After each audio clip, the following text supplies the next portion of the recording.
ஒட்டுமொத்த நிலுவையில் உள்ள பொறுப்புகள், அதிகரித்து வரும் வட்டி சுமை மற்றும் மொத்த மாநில உள்நாட்டு உற்பத்திக்கு கடன் விகிதம் ஆகியவற்றை குறிப்பிட்டு இவர் இந்த கருத்தை தெரிவித்தார்.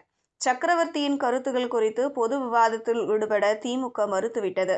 விஜயுடன் அவர் சமீபத்தில் சந்தித்ததை சுட்டிக்காட்டிய திமுக, காங்கிரசுக்கு ஏதேனும் பிரச்னை இருந்தால் அதை உட்கட்சிக்குள் பேசி தீர்த்திருக்க வேண்டும் என்று குறிப்பிட்டது.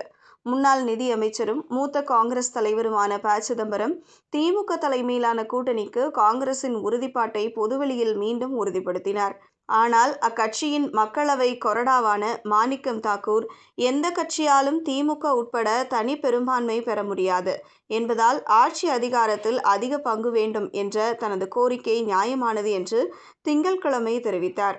அகில இந்திய காங்கிரஸ் கமிட்டியின் மாநில பொறுப்பாளர் கிரிஷ் சோடங்கர் தலைமையிலான ஒரு குழு கடந்த டிசம்பர் 3 அன்று தமிழக முதல்வர் மு. க. ஸ்டாலினை சந்தித்து தொகுதி பங்கீடு குறித்து பேசியதாக காங்கிரஸ் வட்டாரங்கள் தெரிவிக்கின்றன. ஆனால் அதன் பிறகு